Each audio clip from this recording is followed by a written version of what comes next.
The sun blazed above the Nile Valley as it had for thousands of years, but in the 14th century BCE, Egypt's world was about to change forever. For centuries, the land of the pharaohs had been ruled by tradition. The gods were many: Amun of Thebes, Ta of Memphis, Osiris, Isis, Hathor, and countless more.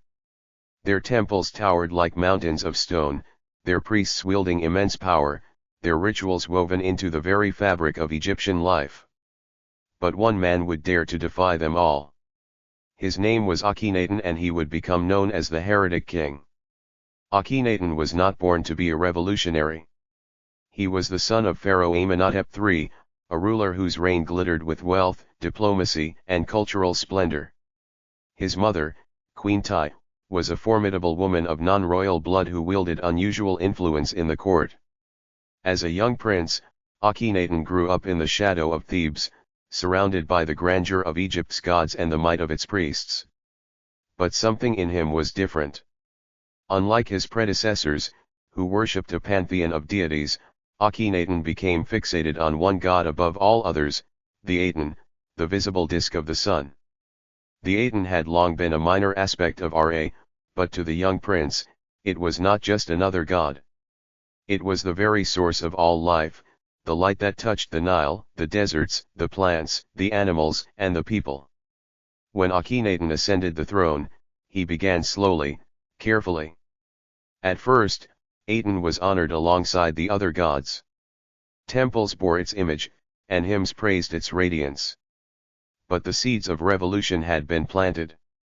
Year after year, Akhenaten elevated Aten higher, and the other gods lower. By the 5th year of his reign, the transformation was undeniable.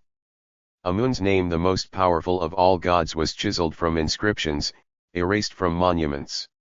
Temples that had stood for centuries were closed. Priests who had once walked proudly through Thebes were stripped of power. It was nothing short of blasphemy. And yet, Akhenaten pressed forward. To free himself from the grip of Amun's priesthood, he took a radical step: he would abandon Thebes altogether. He declared a new city, built from nothing, in the middle of a desolate stretch of desert cliffs and open sand.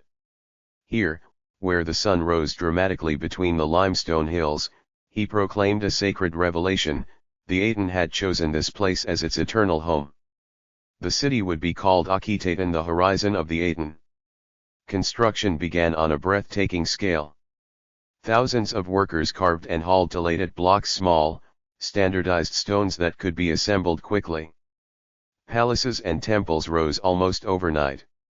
But unlike the dark sanctuaries of Amun, Aten's temples were wide open to the sky. There were no hidden chambers, no shadows. Altars stood under the blazing sun, offerings of bread, beer, flowers, and meat exposed to the light. It was not just architecture. It was ideology in stone. And in the reliefs that adorned Akhenaten, something else extraordinary appeared. The pharaoh and his queen, Nefertiti, were no longer distant, godlike figures towering above the people. They were shown holding hands, kissing their daughters, laughing beneath the rays of the Aten. The god's light reached down in streams, ending in tiny hands that offered the Ankh, the breath of life, directly to the royal family. It was a world turned upside down. Egypt had never seen such intimacy, such humanity, carved into its sacred walls.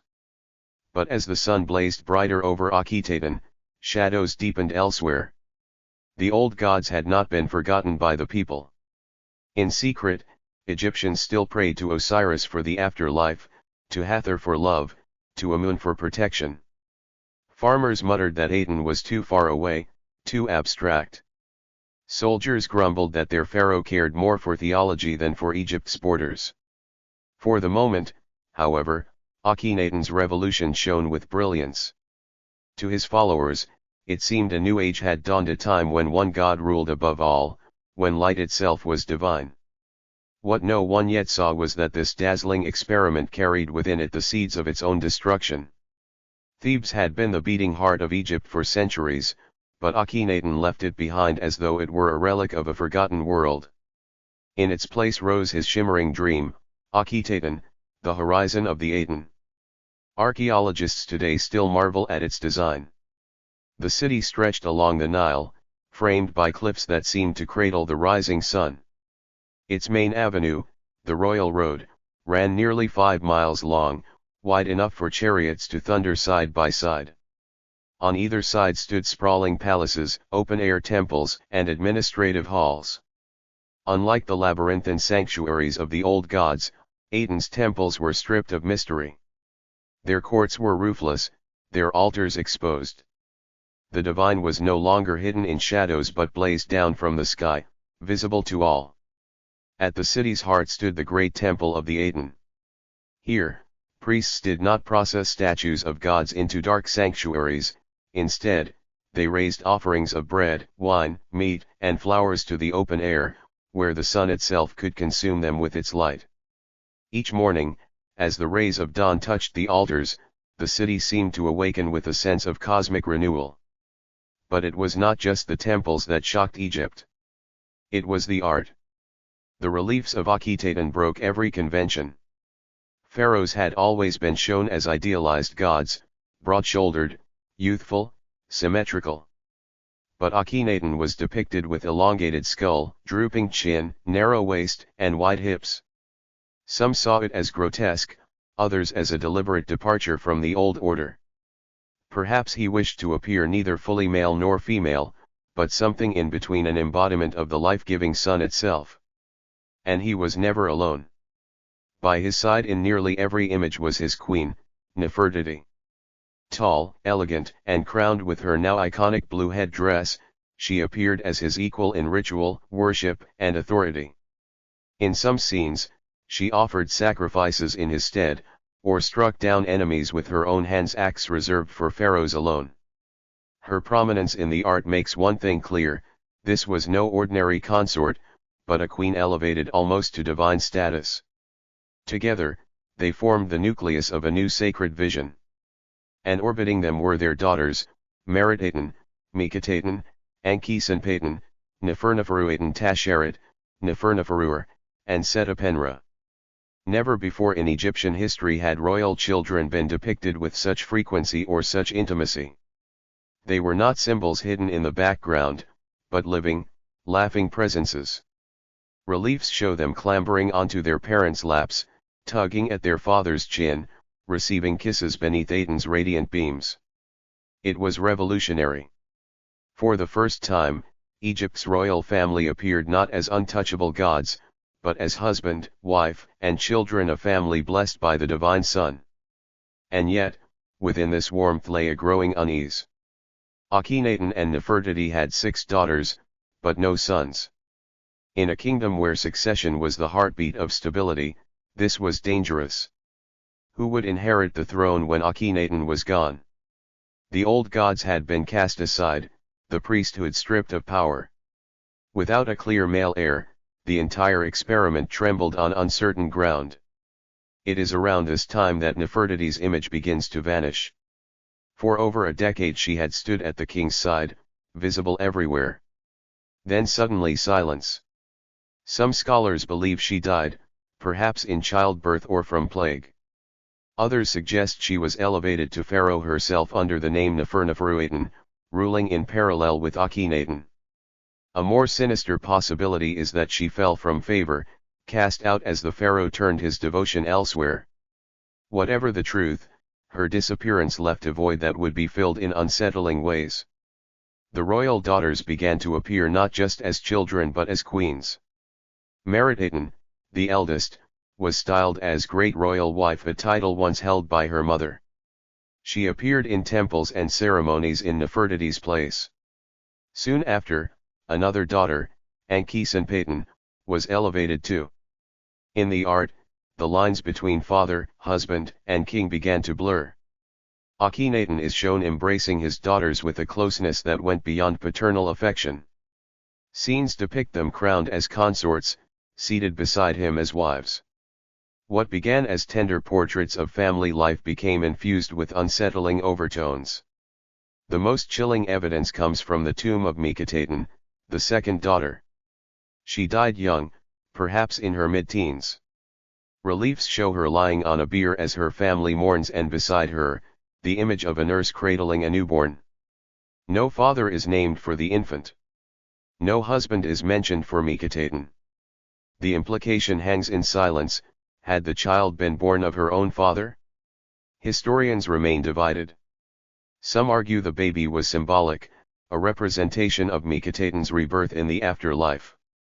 Others believe it was real, a child lost alongside its mother in childbirth, possibly the result of incest.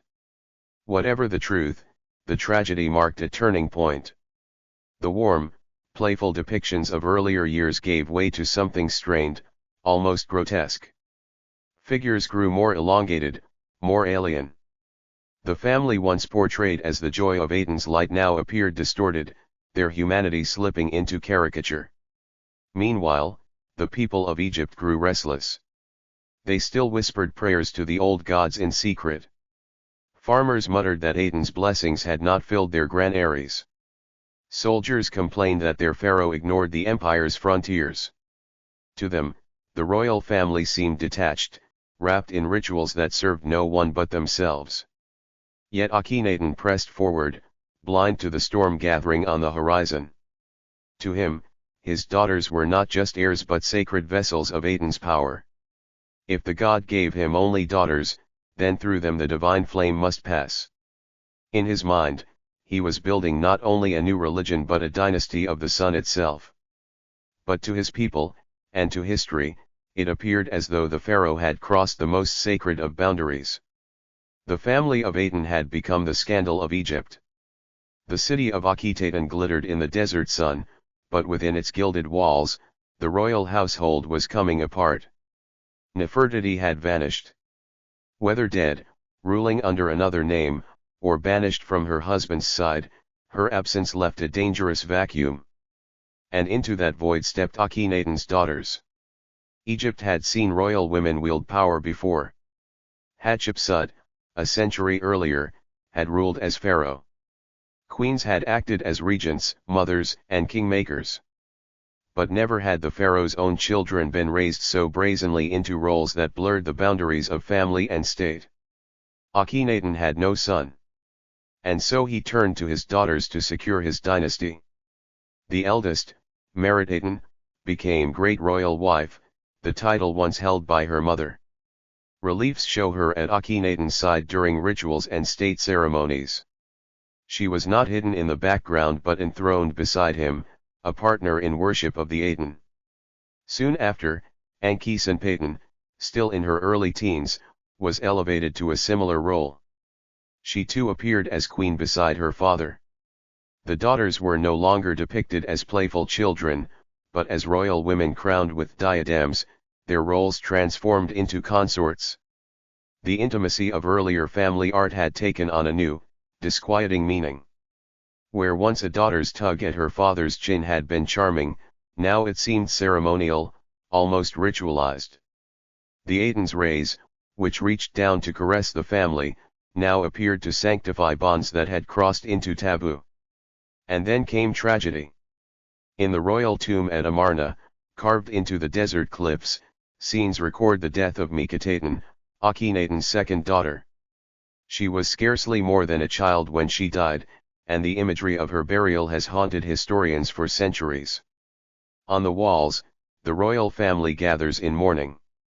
Akhenaten himself bends over his daughter's lifeless form, his elongated face carved with grief.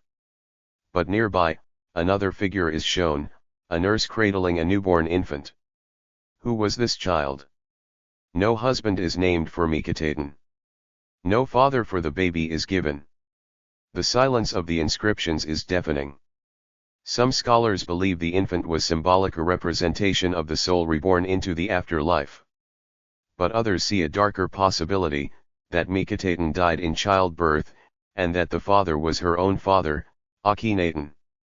If true, it would confirm what the art already suggested, that the pharaoh had made his daughters his queens in the most literal sense.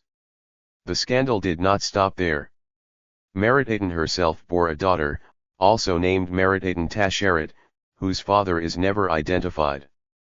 Some suggest Akhenaten. Others point to the mysterious co-ruler Smenkhar, whose sudden appearance in the historical record raises more questions than answers. Akhenaten, too, was given titles of wife and consort while still a child. Later, she would marry a boy king named Tutankhaten, her own half-brother, later known to history as Tutankhamun. But in Akhenaten, before her father's death, she too belonged first to Akhenaten. To the people of Egypt, these arrangements were not private rumors but public heresy. Pharaohs had married their sisters before it was a tradition meant to preserve the purity of divine blood. But to take one's daughters as queens, to elevate them into ritual and possibly conjugal roles, was something else entirely. It was unprecedented. It was unholy. The family once celebrated as the living embodiment of Aten now seemed grotesque, even monstrous. The art of the late Amarna period reflects this distortion. Where early reliefs showed warmth, laughter, and tender gestures, later works grew more rigid, the figures elongated into unnatural shapes. Heads were stretched into alien profiles, bodies androgynous, almost skeletal. Some argue this was mere stylization. Others see it as a mirror of reality, a family, and a revolution, collapsing into excess and desperation. Outside the palace walls, Egypt was suffering. Famine swept across the Nile Valley. The river's floods had grown unreliable. Crops failed. Starvation spread. And still, Akhenaten demanded offerings for Aten bread, beer, meat, flowers, all consumed not by people but by the sun's empty light. Meanwhile, Egypt's empire bled at its edges. From Canaan and Syria, frantic letters arrived. The Hittites are advancing. My walls are broken. Where are the Pharaoh's soldiers? The Habaru burn our cities. We beg for help. But Akhenaten sent nothing. No chariots, no reinforcements. His attention was fixed inward, on Aten, on his city, on his family. His vassals fell one by one, and Egypt's once mighty empire shrank. The people murmured that the Aten was not enough. He gave light, yes, but no comfort in death, no justice, no protection. The old gods had been banished, but they had not been forgotten. In secret, Egyptians still prayed to Osiris for the afterlife, to Amun for protection, to Hathor for love. Akhenaten's revolution had changed the temples, but not the hearts of the people. By the 17th year of his reign, Akhenaten's vision was crumbling. His daughters, elevated as queens, had brought scandal and grief. His empire was slipping away. His people starved while he clung to hymns of the sun. The pharaoh who once declared that only one god was enough now stood almost entirely alone. And soon, he too would vanish, leaving behind nothing but ruins, whispers, and a legacy stained with both brilliance and corruption. The 17th year of Akhenaten's reign dawned like every other, the sun rising over the cliffs of Akhenaten, its rays stretching down into the open-air temples. Yet within the royal palace, the light was dimming. Akhenaten was dying. We do not know how old he was, perhaps in his mid-30s, perhaps older. Ancient records are silent about the cause of his death. Some imagine a wasting disease, others the toll of famine and plague that ravaged his city. Whatever the truth, the pharaoh who had defied centuries of tradition did not live to see his revolution secure. And as his body was carried into the royal tomb, the empire he had neglected began to fracture. A city without a god. Akhenaten, the shining horizon of the Aten, did not outlive its founder for long. The vast temples, once filled with offerings, stood empty. Priests, stripped of their power, returned in secret to the worship of Amun and the old gods. The royal road, where chariots once thundered, fell silent. Families fled the desert city, carrying what they could. Within a generation, the capital was abandoned, its palaces left to crumble under the weight of sand and time. Archaeologists who uncovered it thousands of years later found something uncanny, whole neighborhoods frozen as if in flight. Tools still lay in workshops. Pottery sat in kilns, unremoved. It was as though the people of Akhenaten had simply walked away, never to return. The city built to honor Aten had become a ghost town. The boy king emerges. Into this chaos stepped a child, Tutankhaten, likely Akhenaten's son, perhaps by a secondary wife named Kia or, some whisper, by his own daughter. Barely a boy of 9, he was crowned pharaoh. But the Aten could not protect him. Behind the throne, the power belonged to generals and advisors, men like I and Horemheb, veterans who had watched the empire weaken under Akhenaten's neglect. They knew Egypt could not survive if the Aten remained supreme. And so, the restoration began. Tutankhaten's very name was changed. He became Tutankhamun, living image of Amun. The boy king's court reopened the temples of the old gods. Priests of Amun were restored. Statues of Osiris, Ta, and Hathor rose once more. Egypt's ancient order, buried for 2 decades, was resurrected almost overnight. The sun god Aten was not erased entirely, but he was relegated to a minor place in the divine pantheon. The bold experiment of monotheism was over. The damnation of memory. But restoration was not enough. The rulers who followed Akhenaten wanted not merely to abandon his religion but to obliterate his legacy. His statues were smashed. His name was hacked out from monuments. Cartouches that once bore his titles were gouged away. Reliefs showing him and Nefertiti were mutilated until their faces were nothing but scars in the stone. It was a campaign of systematic erasure. To the Egyptians, memory was immortality. A man lived on as long as his name was spoken, as long as his image endured. To destroy those was to condemn him to oblivion. Akhenaten was not to be remembered as a pharaoh, not even as a heretic, but as nothing at all. Even his burial was disturbed. His sarcophagus was broken. His body, if it was ever laid to rest in Amarna, was removed. Some scholars argue that fragments of his remains were later found among the royal tombs in the Valley of the Kings, but if so, they were reburied without honor, stripped of identity. It was the ultimate punishment, damnatio memoriae. The afterlife of a heretic. For centuries, Akhenaten was lost. His name vanished from king lists. His city lay buried beneath the sands. To the Egyptians who came after, he had never existed. And yet history has a way of resurrecting its ghosts. When modern archaeologists uncovered Amarna in the 19th century, they were stunned. Here was a city unlike any other in Egypt, open-air temples, radical art, strange inscriptions to a lone sun god. Slowly, the pieces came together. The erased pharaoh had lived again. And the world began to debate, who was this man really? To some, he was a visionary, the first true monotheist, a prophet before his time who glimpsed a truth humanity would only later embrace. To others, he was a tyrant who abandoned his people for obsession, who starved his empire while indulging in scandal and self-worship. His legacy remains divided, caught between light and shadow. Epilogue, the price of the sun. In the end, Akhenaten achieved the one thing he most feared: he was forgotten. His city crumbled. His religion died. His daughters vanished into silence.